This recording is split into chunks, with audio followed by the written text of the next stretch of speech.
누가복음 5장 12절부터 16절까지 말씀을 우리 함께 교독하겠습니다. 제가 12절을 읽겠습니다.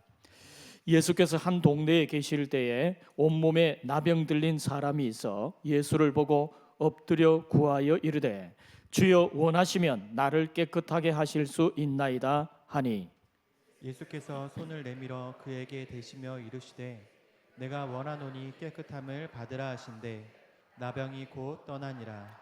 예수께서 그를 경고하시되 아무에게도 이르지 말고 가서 제사장에게 내 몸을 보이고 또 내가 깨끗하게 됨으로 인하여 모세가 명한 대로 예물을 드려 그들에게 입증하라 하셨더니 예수의 소문이 더욱 퍼짐에 수많은 무리가 말씀도 듣고 자기 병도 고침을 받고자 하여 모여오되 함께 봉독합니다.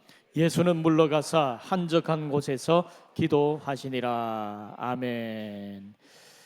자, 오늘 말씀을 전하실 강사 목사님은 김상록 목사님이십니다. 제가 굳이 소개를 안 해도 여러분 우리 교회에 자주 오셨기 때문에 잘 아실 겁니다.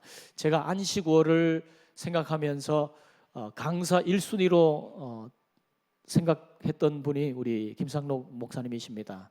아주 제가 사랑하고 존경하는 선배님이신데 오늘 이 시간에 약한 사람을 고치시는 예수님 이야기라는 제목으로 말씀을 전해주시겠습니다. 우리 목사님 나오실 때 하나님께 영광의 박수 또 환영의 박수 올려드립니다.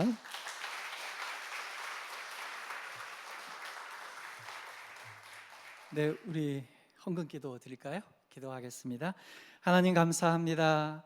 우리의 뜻이 아니라 주님의 뜻이 이루어지게 하시고 우리를 주님의 다스림 속에 보호해 주시옵소서. 오늘도 하나님께 귀한 헌금 드리는 손길들이 있습니다. 주정 헌금, 11조 헌금, 감사 헌금, 선교 헌금, 비전 건축 헌금, 또 세례교인 헌금, 일천 번제 헌금, 다양한 헌금, 그 외에도 명목을 밝히지 않지만 하나님께 마음을 담고 소원을 담고 기도를 담아 하나님께 드립니다. 하나님 연락하여 주시고 우리의 삶을 더 풍요롭게 주님 동행해 주시옵소서. 드려지는 예배 후에 하나님 갑체해 주시길 간절히 바라며 예수님 이름으로 기도드립니다. 아멘. 여러분들은 이 매주 예배를 참석하다 보면 잘 모르세요. 그런데 이제 저같이 몇 년에 한 번씩 오는 사람들은 느껴지는 게 있어요. 제가 오늘 예배에 참석해서 첫 시간부터 매 순간 참여해 보니까 진짜 하나님의 임재하심이 가득한 예배다라는 걸 제가 확 느껴요. 제가 뭐 강사로 불렀다고 예의 차리는 얘기하는 거 아닙니다. 다른 교회 가서 했던 얘기 들어보세요. 제가 이런 얘기 안 해요. 정말 우리 대전 평안교회는 진짜 그 뭐랄까요, 성령의 임재하심이 가득가득 있어요. 찬양할 때도 그렇고 이제 목회자들이 속일 수 없는 게요, 강사가 이 강단에 딱 서보면 압니다. 여기가 기도하는 교회인가 아닌가가 느껴지는데 참 좋습니다. 한 2, 3년 된 것 같아요. 여러분들 뵌 지가 하도 자주 오니까 이 교회 협동 목사인가 싶기도 하고 그런 게 있는데, 그때는 제가 빵집에서 일하는 아르바이트생으로 여러분들에 왔었어요. 근데 여러분들에게 또 말씀 전하면서 제가 또 은혜를 받아서 이제 제가 6개월 전에 교회를 개척했습니다. 경기도 양주에. 교회 이름이 재밌어요. 예수님 이야기 교회. 그래서 오늘 예수님 이야기 들려드리려고 그래요. 그래서 너무 행복한 목회를 하고 있는데 오늘 정한 이 본문은 어쩔 수 없이 소수지만 저희 교회가 지금 예배 드려야 되잖아요. 그래서 교인들한테 양해를 구하고 제가 동일한 본문으로 사전에 녹화를 떠났습니다. 그래서 우리 본 교인들은 이 설교를 동일한 설교를 좀 듣고 계실 거예요. 여러분들한테는 라이브로 전해드리는데 전체적인 내용은 거의 같고요. 여러 가지 좀 에피소드나 이런 것 좀 여러분들 상황에 맞게 달리 전할까 합니다. 오늘 우리가 마주대한 이 본문은 나병 환자를 고치신 예수님이에요. 나병은 우리 어릴 때는 문둥병이라 그랬는데 환우들이나 가족들에게는 그게 좀 혐오스러운 이름이라서 성경은 나병이라고 얘기했지만 제가 알기로 학명은 한센병이라고 알고 있어요. 이 병은 피부병의 일환이죠.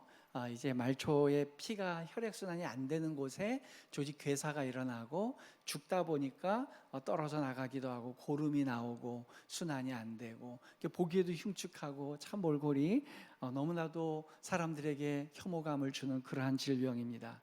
예수께서는 많은 질병을 고쳐주셨는데 왜 성경에는 나병 환자를 고쳐준 얘기가 많이 있을까 생각을 해봤어요. 그랬더니 예수님이 피부과 전문이신가 그런 생각도 해봤어요. 그건 아니신 것 같고, 예수님이 암도 고쳐주시고 성인병도 고쳐주시고 다양한 병을 고쳐주시겠지만, 당장에 이렇게 드러나는 현상이, 나병 환자에 대한 현상이 굉장히 쉽게 구별이 되기 때문에 주님이 이런 얘기를 써주신 것 같아요.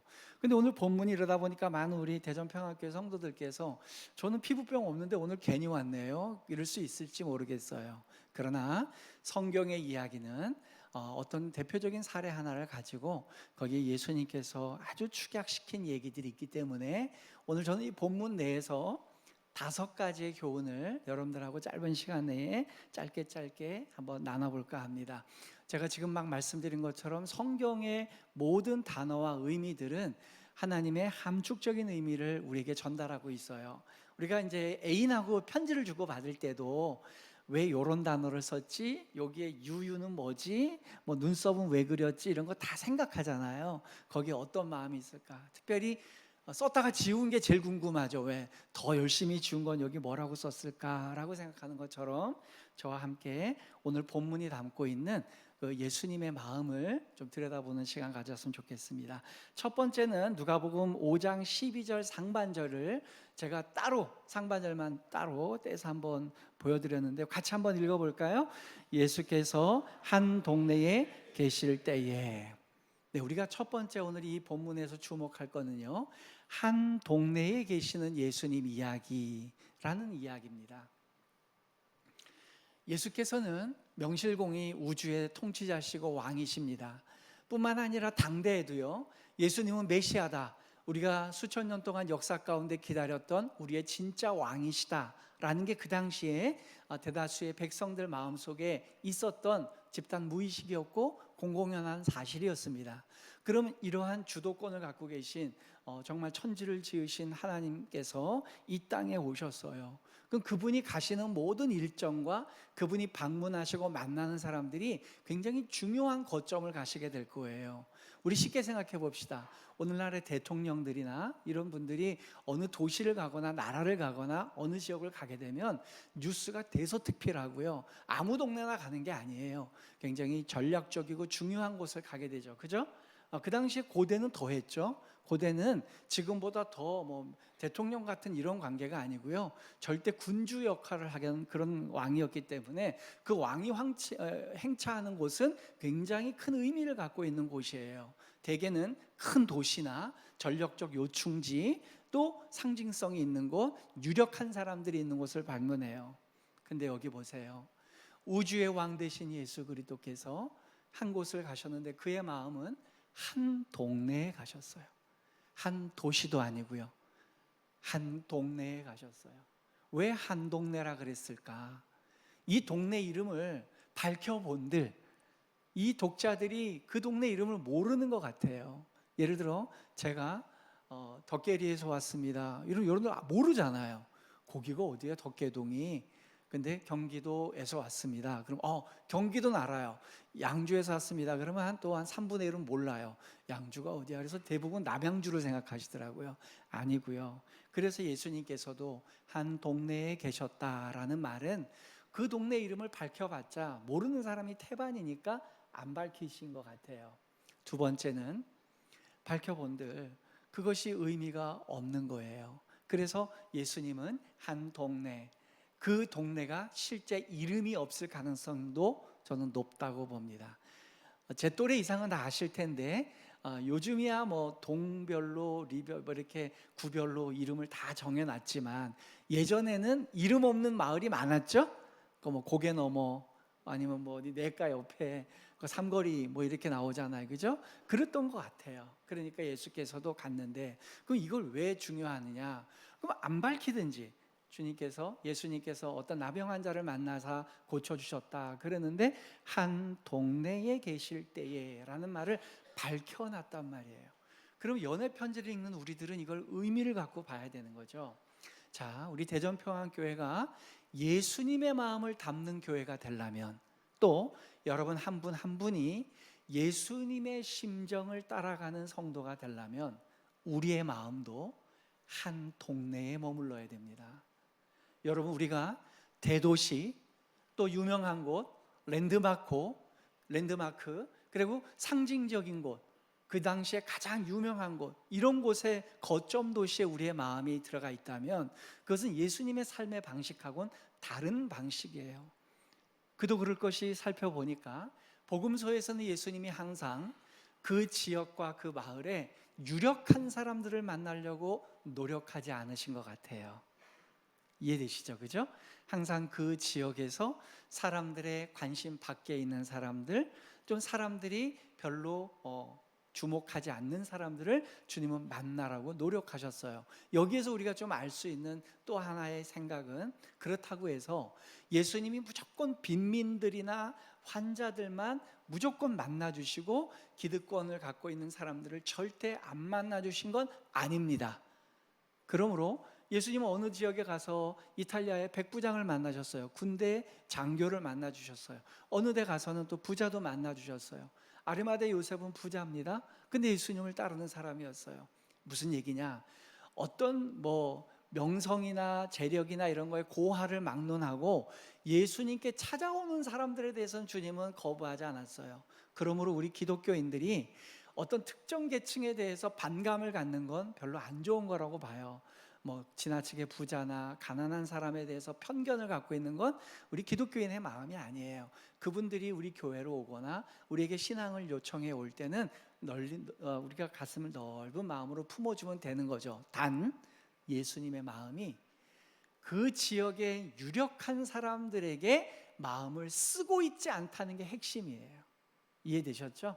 예, 의도적으로 우리가 대전 지역에 있으면 대전 지역에서 가장 부자들, 가장 유명한 사람들, 가장 인플루언서들, 이런 사람들, 영향력 있는 사람들에게 우리의 교회의 모든 전략과 전도의 포커스를 맞추자. 그럼 우리는 예수님하고 상관없는 그러한 교회가 되는 거예요. 오히려 마음을 기울인다면 그런 분들이 찾아온다는 거예요. 뭐라 그러겠어요? 그러나 가급적이면 우리의 마음 바깥에 있는 사람들, 지역 주민들의 관심 밖에 있는 사람들이 우리에게 찾아올 때도 따뜻하게 맞아줘야 된다는 것이죠. 그런 의미에서 볼 때 제가 기독교사를 이렇게 살펴보니까요, 우리 2000년 기독교사 가운데 그래도 교회가 건강하고 그래도 역량을 발휘할 때가 언제였는가라고 보니까, 교회가 힘이 없을 때, 교회가 권력이 없을 때, 교회가 오히려 박해를 받을 때, 이럴 때 교회는 건강했어요. 교회를 믿어서, 또 예수님을 믿어서 혜택을 받는 것보다는 오히려 예수님 믿는 것 때문에 내 생존이 위협을 받고 내가 일상생활 자체가 어려워지는 걸 느끼면서도 그걸 감수하고서라도 예수님을 믿으러 갔던 그 사람들, 그 시대, 그 교회들은 건강했어요. 근데 교회가 병든 시기를 보면요, 한결같아요. 교회가 권력을 가질 때예요. 교회가 너무 가진 자들의 집합소가 될 때, 교회가 심지어 세상보다 힘이 세질 때에, 이럴 때 교회는 100% 타락했습니다. 예, 저는 그래서 우리 대전중앙교회가 우리 대전에 있는 소시민들 또 서민들의 그러한 마당터가 됐으면 좋겠어요. 예, 실력 있는 한두 사람들이 와서 막 이렇게 큰 언급하고 이러는 것보다는 그냥 우리 개미군단들, 우리가 열심히 살고 있는 일상생활에 최선인 분들이 오셔서 다 같이 함께 이뤄가는 교회, 그런 교회가 예수님의 정신을 이어받는 교회가 아닌가, 그런 생각을 해봅니다. 그러면 우리가 큰 곳, 멋진 곳, 인기 있는 곳, 거기에 우리의 마음을 두지 말고요, 한 마을에, 한 동네에, 그리고 이름 없는 한 사람에게 그것을 귀하게 여길 수 있는 마음이 우리 상호간에 있기를 주님의 이름으로 부탁드립니다. 두 번째는요, 예수님의 원하심에 호소하는 이야기예요. 예수님의 원하심에 호소하는 신앙인의 이야기. 좀 말이 어렵죠? 자, 이거예요. 자, 누가복음 5장 12절 하반절을 이번에 한번 보겠습니다. 같이 읽습니다.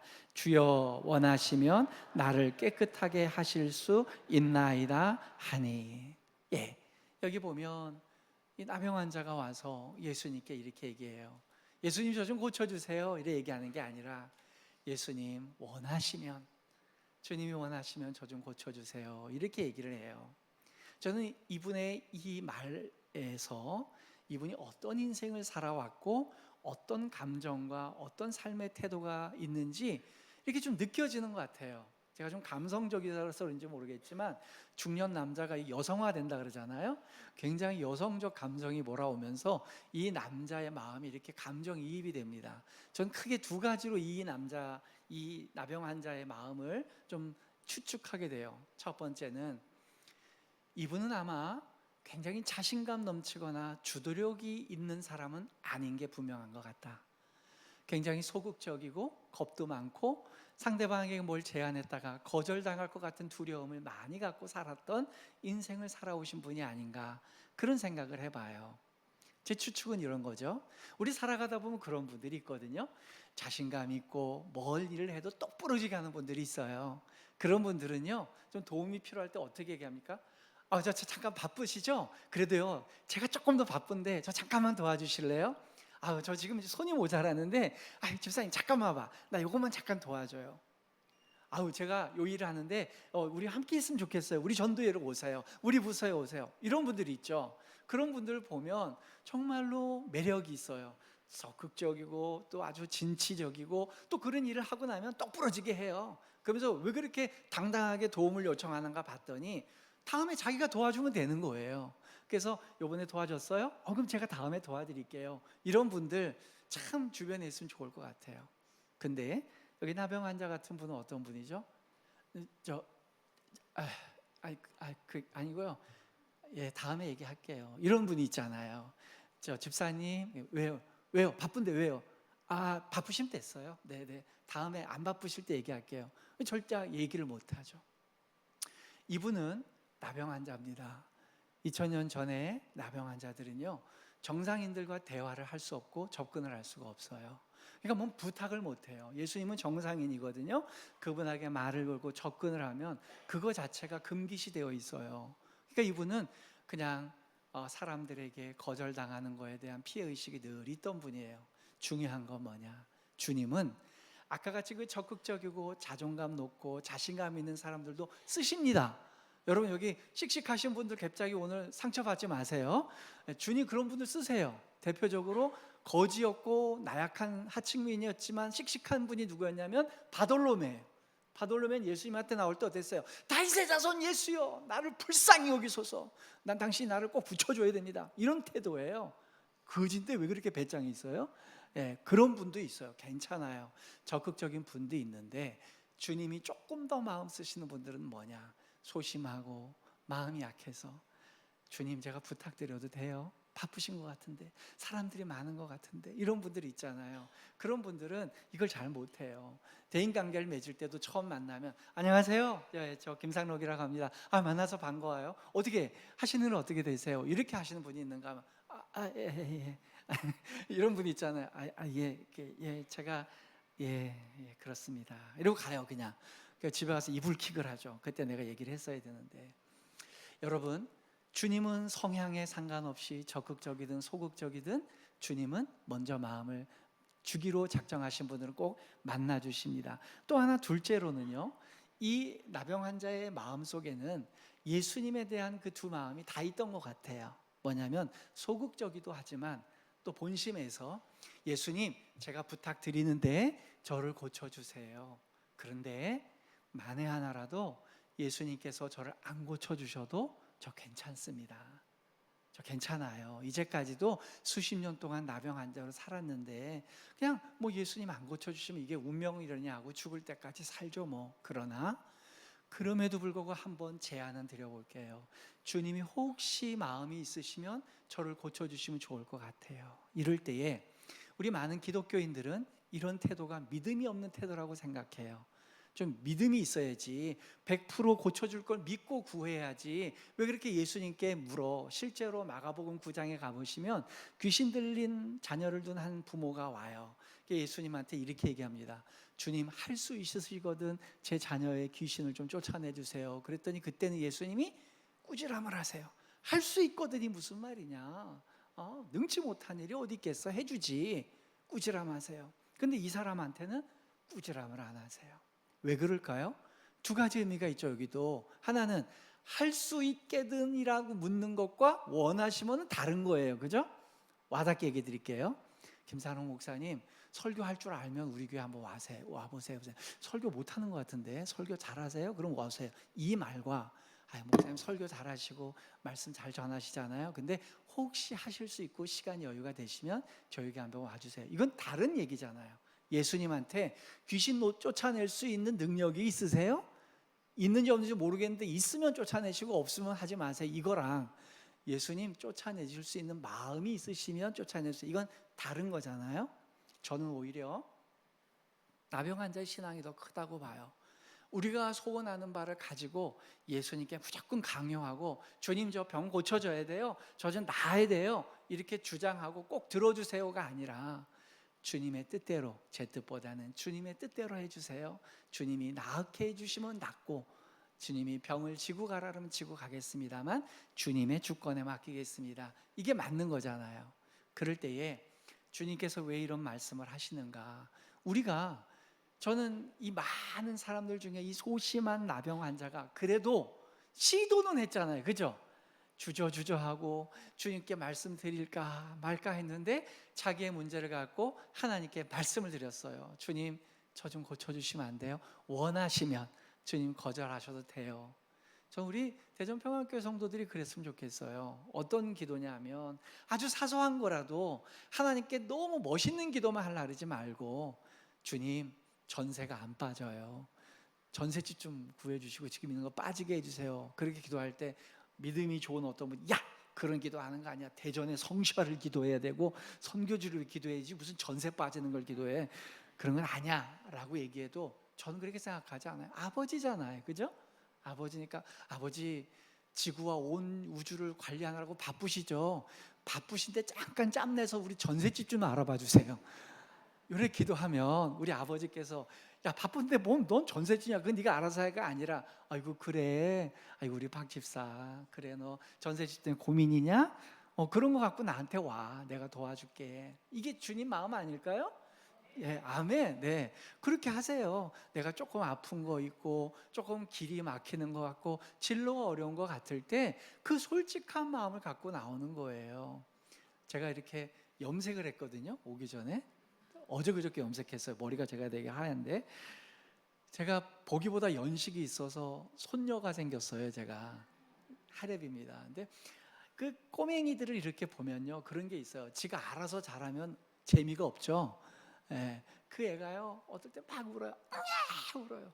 알고 보면 우유 달라는 거고 젖 달라는 거예요. 그게 뭐라고 전심을 다해서 죽을 것 같이 울어요. 그럴 때 주면 그 우는 것 자체가 귀여워요. 저는 우리 성도들이 그랬으면 좋겠어요. 하나님 저 너무 힘들어요, 좀 대충 때리세요. 좀 아프게 하는 것도 이러다가 주님 너무 힘들 것 같아요 라고 기도할 때 주님이 그래 힘들었냐? 내가 너 도와줄게. 그래서 주님의 원하심에, 예수님의 원하심에 기댈 수 있는 신앙, 주님 원하시면 제 전세집도 빠지게 하시고 주님 원하시면 우리 아들 좋은 데도 가게 하시고 주님 원하시면 우리 딸 좋은 직장으로 이직하게 하시고 기도하는 여러분, 또 그렇게 응답받는 여러분들 되시길 주님의 이름으로 부탁드립니다. 아멘. 그래서 예수께서는요 이런 말씀하셨어요. 마태복음 11장 12절을 볼까요? 예수님이 하신 말씀이에요. 같이 읽습니다. 세례 요한의 때부터 지금까지 천국은 침노를 당하나니 침노하는 자는 빼앗느니라. 네, 아멘. 천국이 어떤 곳이냐 예수님이 설명하시는데, 천국은 가만히 들어놓아서 감나무에서 감 떨어질 때까지 기다리는 곳은 그런 천국의 주인이 될 자격이 없다. 천국은 그곳에 들어가려고 최선의 노력을 다하는 사람인 거예요. 여러분, 우리 예수님은요 대전 지역에서 가장 돈 많은 사람에게 관심 있지 않습니다. 대전 지역에서 가장 유명한 사람에게 관심 있지 않아요. 대전 지역에서 가장 권력 있고 정치에 가장 영향력 있는 사람에게 별로 관심이 없을 수 있어요. 그럼 누구에게 관심이 있느냐? 주님은 얼마큼을 갖고 있느냐, 얼마 인기가 있느냐가 중요한 게 아니라 누가 가장 나를 간절히 원하고 있느냐, 누가 나에게 침노하고 나에게 열심히 다가오려고 하느냐, 거기에 관심이 있어요. 네, 우리 잠언서 8장 17절을 보겠습니다. 여기에 나는 지혜이지만 곧 예수님을 가리켜요. 한번 읽어봅니다. 나를 사랑하는 자들이 나의 사랑을 입으며 나를 간절히 찾는 자가 나를 만날 것이니라. 아멘. 잠언서를 읽으실 때 거기에 나오는 지혜는 우리 마음속에 있는 지혜가 아니고요, 그건 예수님을 가리키는 거예요. 그게 상징적인 언어인데, 여기 보면은 예수님을 사랑하는 자들이 예수님의 사랑을 입는데요. 물론 예수님이 우리를 먼저 사랑해 주셨죠. 근데 그 사랑에 반응해서 더 열심히 사랑하는 사람에게 아무래도 관심을 더 가져주신다는 거고요. 또 나를 간절히 찾는 자가 나를 만난대요. 예수님을 간절히 찾는 사람. 예, 여러분, 다른 건 우리가 열심을 못 낼 수 있어도 예수 그리스도를 향한 열심만큼은 최선을 다해야 됩니다. 예, 여러분, 저도 여러분들처럼 직장 생활 해보고 그렇게 살아봤는데요, 일주일 내내 돈 버는 일과 일상생활 하다 보면 이럴 때 주일에 한번 와서 예배 드리는 게 얼마나 감격스러운지 몰라요. 매일 돈 버는 일만 하다 보면 내가 영이 있는 존재인가 없는 존재인가 이런 느낌이 들어요. 근데 주일에 와서 이렇게 찬양 부리고, 아까 우리 찬양대처럼 예쁜 가운 입고 막 찬양을 부를 때 내 영이 살아나는 느낌을 갖거든요.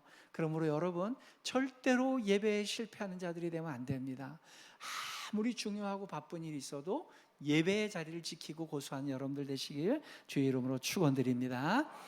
우리 세 번째, 예수님은 건강뿐만 아니라 사회적 지위까지 회복시켜 주시는 분이시라는 거죠. 자, 누가복음 5장 14절을 한번 같이 읽어봅니다.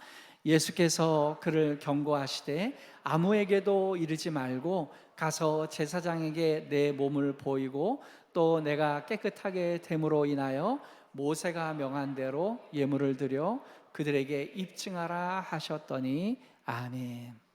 이제 나병 환자가 고침을 받아서 눈에 보이게 형격하게 좋아졌어요. 고름이 없어지고요, 살결이 완전히 깨끗하게 변하고요, 잘려나갔던 심지어 손가락도 다시 자라날 수도 있다고 보고요. 그렇게 너무 형격하게 좋아졌어요. 여러분들이 당사자면 어떻게 하시겠어요? 막 아드레날린이 막 솟아나고 너무 기뻐서 정신을 못 차릴 거예요. 그럼 지나간 사람 다 붙잡고 얘기할 거예요. 제가 나병이 있었는데 다 나았어요. 한센병이 있었는데 나았어요. 이러면 그 사람은요, 더 큰 위기에 빠집니다. 이 사람이 제사장이 공증하는 완전히 정상인이 됐다는 공증을 받지 않고 정상인을 만나고 이야기를 하잖아요. 그 모든 사람이 불결하게 돼요. 그 사람은 본의 아니게 민폐를 끼치게 되는 거예요. 그러면 이분은 자기가 나병을 걸렸을 때보다 더 큰 거절감을 갖게 돼요. 그러니까 예수께서 그걸 아시고, 얘야, 너 기분 좋은 거 알겠는데 절대 딴 얘기하지 말고 제일 먼저 제사장한테 가서 네가 낳은 몸을 보여줘. 그리고 거기에 합당한 모세오경이 지시했던 예물을 드리고 네가 공식적으로 정상인이 됐다는 그런 증서와 입증을 받아라. 그리고 난 다음에 네가 일상생활해라. 이렇게 말씀하시는 거예요.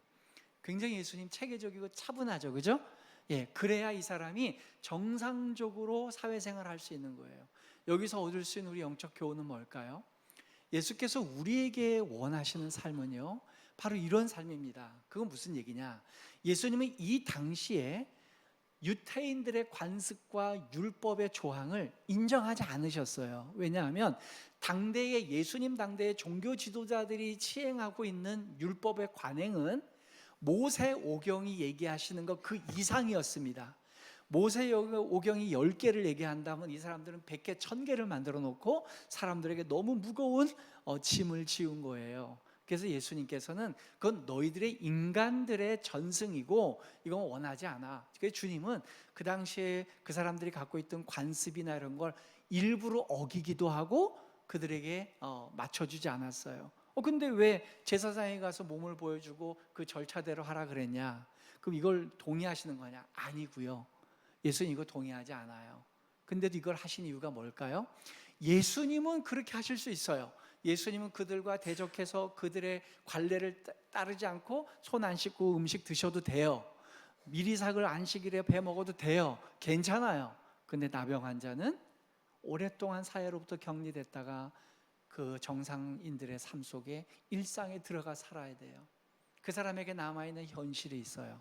그때 주님은 그것이 악법이고 부조리하고 불합리해도 그가 정상적인 일상생활을 할 수 있는 체계와 과정을 겪게 하신 거예요. 이건 뭔 얘기인지 아십니까? 여러분, 대전평안교회 성도 여러분, 여러분들이 살고 있는 이 현실은요, 2024년 오늘날의 현실은 하나님의 말씀을 100% 실천하기에 이 세상은 너무 부적합합니다. 세상의 현실에 가보면 세상의 법과 관행이 우리의 하나님의 말씀대로 살기에 너무 안 맞아요. 너무 부조리하고 부족하고 불합리해요. 그래서 하나님 말씀대로 살면 내가 손해만 보고요, 왕따 당해요. 그래서 주님은 이렇게 우리에게 얘기하시는 게 아니에요. 세상살이가 너무 부조리하고 불합리하고 안 좋지? 그러니까 너희들 거의 다 나와서 대전평안교회 이곳에 와서 다 전 재산 갖고 와가지고 여기에 하얀 옷 입고 앉아가지고 밥 먹으면서 우리끼리 먹다가 천국 가자, 그렇게 얘기하세요? 그렇게 얘기하면 빨리 나와야 됩니다. 그 교회는. 그거 절대 아닙니다. 주님이 원하시는 건 부조리하고 불합리하고 부족하더라도 우리가 처한 이 2024년의 대한민국 대전 땅에서 여러분들이 살기를 원하세요. 그곳에서 정상적인 일상생활을 하면서 하나님 앞에서 참된 신앙을 보이기를 원하세요. 여러분, 그것이 주님이 우리에게 기대하는 바입니다. 나병 환자 이 사람에게 너 피부병 다 고쳐줬으니까 너 이 부조리한 세상에서 딱 뛰쳐나와서 이제 나 따라다녀라, 아니고요. 그의 현실 속으로 다시 들어가게 해요. 그래서 너를 외면했던 사람들, 너를 비난했던 사람들 속에 들어가서 영향력 있게 그곳에서 하나님의 백성답게 하나님의 제자답게 그렇게 살아라. 그러므로 우리의 진정한 신앙의 현장은 여러분들이 처한 일상에서입니다. 그래서 하나님께서는 여러분들의 감정 하나 조금 위안해 주시고 여러분들이 아프면 고쳐 주시고 요 문제 하나 해결하는 그런 조그만 수리공이 아니세요. 주님은 여러분들의 전 인격이 여러분들의 일상생활 중에서 온전하게 살기를 원하시는 거예요. 그러므로 우리 대전평안교회 성도 여러분들은 여러분들의 일상 가운데서 힘있게 예수님의 제자답게 사는 여러분들 되시길 주의 이름으로 축원드립니다. 네 번째, 예수님께서는요, 무리들의 환호성을 뒤로 한 채 따로 한적한 곳에 가셔서 반복적으로 기도하셨어요. 자, 누가복음 5장 15절 16절 우리 다 같이 한번 읽어보겠습니다. 읽습니다.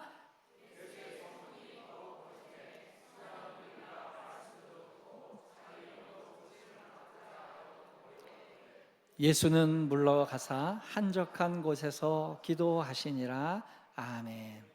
상황이 이랬어요. 예수님이 나병 환자를 고쳐주니까 소문이 막 퍼졌어요. 야, 예수님한테 갔더니 그 고질병인 나병도 다 나음받았대. 그러니까 사람들이 막 몰려들어요. 너무 많은 사람들이 옵니다. 소문도 나고. 그럴 때에 사람들이 오는 그 의도도 좋아요. 뭐 와서 사람들이 모이니까 거기서 뭐 풍선 팔고 엿 팔자 이러고 오는 게 아니고요. 진짜 예수님의 말씀 들으러 오고 예수님께 고침받으러 오는 사람들이에요.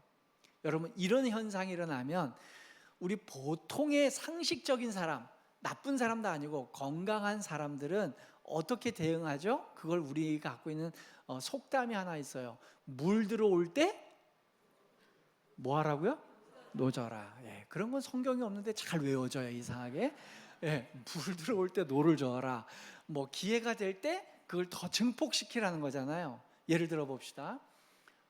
예를 들어 대전중앙교회 평안교회가 뭘 했는데 사람들이 막 몰려오기 시작해요. 평상시에는 한두 명씩 왔는데 막 30명, 100명씩 막 와요. 그럼 어떻게 하겠어요? 우리 주목사님과 당회와 우리 여러분들 모두 다가 야, 우리가 뭘 해서 이렇게 되는지 막 분석을 하고 이걸 계속 정례화해서 이렇게 하자 계획할 거 아니에요. 그죠? 맞아요? 틀려요? 네. 그렇잖아요. 그런데 예수님은요, 사람들이 막 몰려오는데 가만히 있어? 그러면서 내빼시는 거예요. 그리고 한적한 곳에 가셔서 혼자 기도를 하세요. 이게 있잖아요, 일반 종교와 기독교의 차이예요. 여러분, 여기에서 요 예수님의 마음을 이해를 못하면 우리는 일반 종교로 가버리는 거예요. 일반 종교는 사람들이 만나서 사람들의 필요에 의해서 신이 생겨나는 거거든요. 근데 기독교는 하나님의 요구와 필요에 의해서 우리가 하나님의 뜻에 따라가는 거잖아요. 그럴 때 주님은 속도를 조절하세요. 무리들이 몰려올 때는 도망치시고요, 무리들이 도망갈 때는 또 주님이 따라가요. 그래서 예수님은 밀당의 고수입니다. 여러분, 연애를 잘하려면 밀당을 잘해야 돼요. 풀어준 듯 하면서 땡겨오고 풀어준 듯 하면서 완전히 내 사람으로 만들어가죠. 제가 2, 3년 전에 여러분들 찾아뵐 때 제가 빵 만드는 기술자라 그랬어요. 실제로 저는 국가 자격증 갖고 있습니다. 제빵사, 제과사 자격증을 갖고 있는데, 저와 동종업계에 계신 분들은 아시겠지만 여러분, 빵을 만들잖아요. 빵을 만들 때 반죽을 열심히 많이 하는 관계 때가 있고요, 반죽을 가만히 내버려 둘 때가 있어요. 자, 이때 기술력의 차이가 어디서 나는지 아십니까? 빵이 진짜 푹신푹신하고 맛있게 되려면 가만히 내둘 때를 잘해야 될까요? 만질 때를 잘해야 될까요? 만질 때를 잘해야 될 것 같죠? 예, 만지는 걸 열심히 만지잖아요. 빵이 딱딱해져요. 돌덩이가 돼요. 네, 반죽은 대충 해도 가만히 내버려 두고 숙성을 시키고 발효시키는 과정을 잘 하는 사람이 고수입니다. 그렇게 될 때 그 반죽과 이것이 발효가 잘 되고 가만히 내버려 두는 타이밍과 조건을 계절마다 물의 온도마다 잘 아는 사람이 빵이 푹신푹신하고 남과 다른 기본기에 충실한 빵이 나와요. 마지막에 기술은 보여지는 거, 예쁘게 모양 잡고 하는 성형은 그 중간 단계에 있지만 그거는 보여지는 거고, 실제로 먹었을 때의 식감과 빵의 맛의 깊은 맛은 가만히 내버려 두는 걸 잘하는 사람이에요. 저는 이거는 영적으로도 동일해요. 하나님께서 우리에게 인류가 먹을 수 있는 이런 모든 걸 할 때 그냥 숙성하지 않은 음식보다는 숙성한 게 다 맛있다는 건 다 아시잖아요, 우리. 그죠? 김치도 숙성한 게 맛있는 것처럼 우리 인간도 그렇습니다. 하나님께서 주의 사람들을 사용하시고 훈련시킬 때를 보면 막 치대실 때가 있어요. 이 사람을 막 만지고 조립하실 때가 있는가 하면 가만히 방치해 주실 때가 있어요. 가장 대표적인 사람이 모세죠. 모세는 어린 시기에 왕궁에서 자라면서 왕궁의 모든 학문을 다 배웠어요. 40년 동안 거기에 병법과 인문학과 모든 역사와 이걸 다 배웠어요. 우리 같으면, 인간 같으면요, 모세를 쓴다면 40세의 모세를 쓰는 게 유리합니다. 리더로서 충분한 자격을 갖고 있어요. 근데 주님은 40에 썼어요, 안 썼어요? 안 썼다고요. 그리고 그가 수많은 학문과 수많은 것들을 배운 그때만큼 동일한 시간에 40년 동안을 가만히 내버려 두셨어요. 아무것도 안 했어요. 가만히 내버려 뒀더니 주님이 그때 찾아와요. 숙성이 다 끝났어요. 모세와 나와 일하자. 모세는 자신이 없어요. 제가 할 게 없는데요, 그래서 널 부르는 거야. 네가 할 수 있는 게 있다 그랬으면 내가 너를 찾아올 수 없어. 네가 할 수 없으니까 내가 하는 거야. 하나님이 하시는 거예요. 사랑하는 성도 여러분, 제가 오늘 설교 시작할 때 그랬죠. 오늘 본문은 제가 섬기는 예수님 이야기 교회와 동일한 본문이고, 주 목사님께 설교 요청을 받았을 때 다른 설교를, 좀 특별한 설교를 해드릴까 하다가 이게 이 예배 자체가 특별 집회가 아니고 그냥 한 번에 연속되는 주일 예배 중에 하나라고 생각해서 저희 교회 설교 본문을 그대로 갖고 왔어요. 제가 주 목사님 아부하려고 하는 얘기 아닙니다. 목사님 지금 안식 월중이시잖아요, 그죠? 어떤 분들은, 우리 기독교인들이 이거에 오해하는 분들이 있어요. 쉼을 오해해요. 쉬는 것, 이것은 게으른 거다. 이건 무능력한 거다. 이거는 사람들에게 도태된 거다. 우리 대한민국, 특별히 산업화 이후의 세대들은, 저희 아버님 세대, 정말 우리나라 건국시키고 이렇게 잘 먹고 잘 사는 나라도 키우는데 정말 노력하신 분들이죠. 우리 할아버지 세대들. 근데 이런 분들에게는 늘 열심히 하고 또 시간이 뭐 밤이고 낮이고 열심히 하셨던 분들이라 쉴 틈이 없었어요. 그런 분들에게는 쉬는 것이 다소 부족해 보이고 좀 부자연스러워 보여요. 근데 성경에서는요, 쉼에 대해서 엄청나게 강조하고 있습니다. 제가 일부 예배 때는 미처 시간 관계상 제가 말씀을 많이 못 드렸는데 조금 더 부연 설명해 드릴게요. 하나님께서는 창조 시부터 쉼에 대한 가치를 엄청나게 중요하게 여기셨어요. 여러분 이걸 아셔야 됩니다. 창조 시에 하나님이 인간에게 주신 삶의 원칙은 열심히 일하고 쉬는 걸까요? 쉬고 일하는 걸까요? 헷갈리죠? 아무리 봐도 열심히 일하고 7일째 쉬었는데 강사 목사님 왜 그럴까? 맞아요. 하나님이 6일 동안 일하시고 7일 때 쉬셨어요. 그죠? 그건 하나님이 그러신 거고요. 사람은 며칠째 지어졌죠? 6일째 지어졌어요. 그 6일째 지어졌는데 6일 때 동물이나 다른 거 짓고 마지막 하신 업무가 사람 만드신 거였어요. 그러면 사람 만들고 일 끝나셨을 거 아니에요. 작업 종료에 시마이예요, 전문용어로. 작업을 종료하시면 사람은 만들어진 다음에 처음 만나는 게 쉬는 거예요.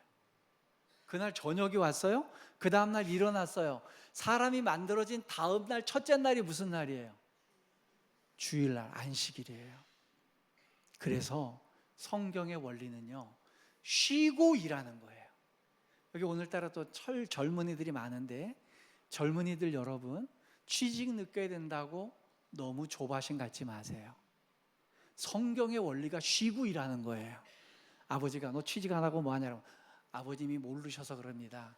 하늘의 아버님께서 지금 쉬고 일하게 하십니다. 그러니까 저 열심히 일하고 쉬는 건 아버지 때의 얘기고요. 성경의 원리는 쉬고 일하는 겁니다. 그러니까 충분히 쉬고 충전한 다음에 일하겠습니다. 저는 이런 건강한 청년들 진짜 많이 봤어요. 제 주변에 기독 청년들이 많은데요. 정말로 다른 친구들보다 좀 늦게 취업이 되는 친구들이 있었어요. 쉬어요. 그럼 어떤 효과가 있는지 아십니까? 다른 애들 막 대학 졸업하자마자 바로 취업하면 그냥 그 나물에 그 가옥으로 가요. 그 열심으로. 한 2, 3년 쉬고 취직 안 했던 애들은 어떻게 되는지 아십니까? 놀다가 일해보세요. 불이 나게 일합니다. 정말 내게 찾아온 이 기회는 하나님이 주신 거야. 그래서 영혼을 갈아 넣어요. 영혼을 갈아 넣어요. 열심히 일을 해요. 그러니까 그곳에서 일한 다음에 다른 곳에서 또 스카웃돼 가는 거예요. 사랑하는 성도 여러분, 제가 좀 과장되게 얘기한 부분인지 모르겠지만 우리 대전 평안교회 성도 여러분들이 그랬으면 좋겠어요. 누군가가 꼭 청년 아니라 장년이라도 내가 좀 쉬고 있는 시간이 있으면 백수 어때요? 자랑스럽게 주님이 나한테는 지금 안식을 주시는 거야. 잠깐 따로 한적한 곳에 가서 기도하게 하신대. 중요한 건 한적한 곳에 가서 기도해야 되지 한적한 곳에 가서 동양화 맞추고 있으면 안 되는 거 아시죠? 네, 한적한 곳에 가서 꺾어라 이러면 안 되는 거 아시죠? 네, 한적한 곳에 가서 꺾고 동양하지 마시고 한적한 곳에 가서 기도하고 충전하고 주님과의 단둘이의 시간을 보내는 거예요. 그러면 주님이 마음껏 일할 수 있는 기회로 열어주시는 줄 믿습니다. 마지막 5번째, 예수님께서는요 힘의 균형을 바꿔주세요. 이게 무슨 뜻이냐? 누가복음 5장 13절을 한번 우리 같이 읽어봅니다. 예수께서 손을 내밀어 그에게 대시며 이르시되 내가 원하노니 깨끗함을 받으라 하신대 나병이 곧 떠나니라. 아멘.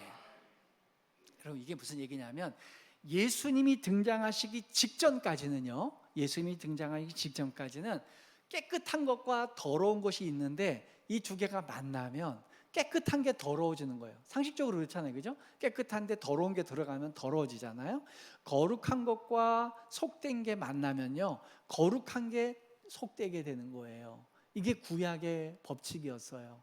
그래서 거룩한 것과 이 속된 것, 깨끗한 것과 더러운 걸 구별해 놨어요.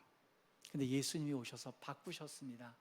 어떻게 하냐면 나병을 만지면 예수님이 나병이 옮거나 예수님도 불결하게 되는 건데 예수님께서 굳이 그에게 손을 얹습니다. 예수님은 다른 질병을 치료하실 땐 말로만 하셨어요. 어떨 때는. 근데 굳이 그에게 접촉을 하세요. 그러면서 이제는 내가 깨끗하게 해준다. 여러분 깨끗한 것과 더러운 게 있는데 깨끗한 게 들어가서 더러운 거를 깨끗하게 하는 게 뭘까요? 세제가 그렇죠. 네, 락스 이런 거 깨끗하잖아요. 깨끗한 게 더러운 데 가면 더러운 게 없어지는 거예요. 곰팡이가 없어지는 거죠. 예수님은 새로운 단계를 만든 거예요. 우리를 중립적으로 늘 오염받을 수 있는 단계가 아니라 예수께서는 이 땅에 오셔서 우리로 하여금 적극적으로 세상을 정복하고 세상을 바꿀 수 있는 힘을 주셨어요. 그래서 과거에는 우리가 만지면 오염을 됐는데 이제는 우리가 예수 그리스도의 심장을 가지고 이 물컵을 잡으면 이 물은 깨끗해지는 거예요. 내가 깨끗한 물을 먹어서 깨끗해지는 게 아니라 내가 어떤 특별한 성수와 거룩한 물을 먹어서 치유받는 게 아니라 내가 예수 그리스도의 이름으로 선포함으로 깨끗해지는 거예요. 아멘. 그래서 우리가 우리 임내 찬양 부를 때 내가 밟는 그곳이 거룩한 땅이 된다는 그러한 찬양이 가능한 겁니다. 사랑하는 성도 여러분, 저는 우리 대전중앙교회 성도가 그런 성도들이 됐으면 좋겠어요. 또 우리 대전중앙교회가 그런 교회가 됐으면 좋겠어요. 하나님께서 대전 지역을 바라보실 때 야, 이 대전 가망성 없어, 이젠 버리고 싶어 라고 할 때 주님 왜 버리십니까? 우리 대전중앙교회가 있잖아요. 이 교회를 통해 하나님께서 확장시키고 우리의 거룩한 역사를 대전중앙교회가 평안교회, 중앙은 어디 갔어? 그래서 아멘을 안 했구나. 대전 평안교회 주님 다 알아들으셨잖아요, 그죠? 다 알아요. 개떡같이 말해도 찰떡같이 알아들으시는 거예요. 대전 평안교회 그런 거 좋아요. 이런 적극적인 거. 중앙교회 아닌데요, 이래야 돼요. 중앙교회 가본 적도 없어요. 네. 대전 평안교회가 정말 거룩한 도구가 됐으면 좋겠어요. 그냥 노심초사해서 우리가 또 어디게 거룩해지지 않고 죄 짓나 봐. 여러분, 죄 짓는 거 뭐 내가 타락할 거 이거에 막 연연해 살지 않았으면 좋겠어요. 정말 내가 거룩한 역할을 해서 이 지역과 이 지역사회와 대한민국이 이제까지 안전한 이유 우리 대전 평안교회가 있기 때문이야. 그런 그 고백이 있기를 바라요. 오늘 제가 5개 말씀드렸어요. 자, 한 동네에 관심을 가지세요. 큰 동네, 유명한 동네가 아니라 이름 없는 동네에 이름 없는 곳에 머무를 줄 아는 그 마음이 있으면 좋겠고요. 또 예수님이 원하시면 조금 소극적이고 내가 자신감이 떨어지더라도 주님이 원하시면 주님의 뜻대로 되기를 원합니다. 3번째, 우리의 건강이나 작은 문제가 아니라 우리의 전인격적인 모든 삶이 우리의 일상 가운데 완벽하게 회복되기를 주님은 원하신다는 말씀 드렸고요. 4번째, 무리들이 환호성을 치고 우리를 밀어칠 때에 때로는 머물러 서서 쉴 줄도 아는, 그것이 신뢰입니다. 내가 쉬지 못한 사람은요, 신뢰가 없는 거예요. 내가 못하면은 이게 다 무너지겠지, 이게 의심이 맞는 거예요. 하나님을 믿기 때문에 주님이 일하시고 저는 가만히 서 있겠습니다 라고 하는 것이 여러분들이 있기를 바라고, 마지막에 힘의 균형이 바뀌었습니다. 우리는 100% 이기는 싸움을 하는 거예요.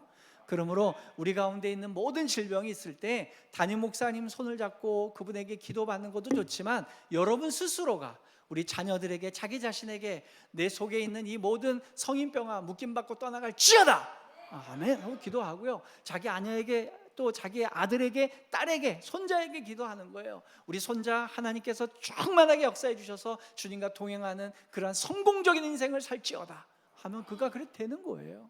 우리 그러한 인생이 여러분들의 있기를 주의 이름으로 축원합니다. 아멘. 기도하겠습니다. 하나님 아버지 감사합니다. 하나님께서 귀히 쓰시고 아름답게 사용하신 우리 대전 평안교회, 하나님의 뜻이 온전히 이루어지게 주시옵소서. 아버지, 우리의 톤과 우리 각자의 다양한 목소리가 아니라 우리의 목소리는 다양하고 바람은 여러 가지로 나눠져 있을지 모르지만 오직 하나님의 뜻이 우리 가운데 이루어지는 은혜가 있게 주시옵소서. 그래서 우리가 이 땅을 밟고 있는 이곳에 대전 땅 가운데 복음의 기수의 역할을 하게 하시고 전초기지가 되게 주시옵소서. 우리 주철원 목사님을 앞장 세워주셨사오니 담임 목사님과 우리 세워주신 장로님들, 또 우리 권사님, 안수 집사님, 우리 모든 집사님들과 주일학교에 이르기까지 우리 정말로 이 땅 가운데서 거룩을 아버지 하나님여 증파해 나가는 그러한 주님의 아름다운 사역자들 되게 하셔서 성공적인 인생 사는, 행복한 인생 사는 우리 모든 교우들 되게 주시옵소서. 예수님 이름으로 기도드립니다. 아멘. 자, 이제 우리 말씀 생각하시면서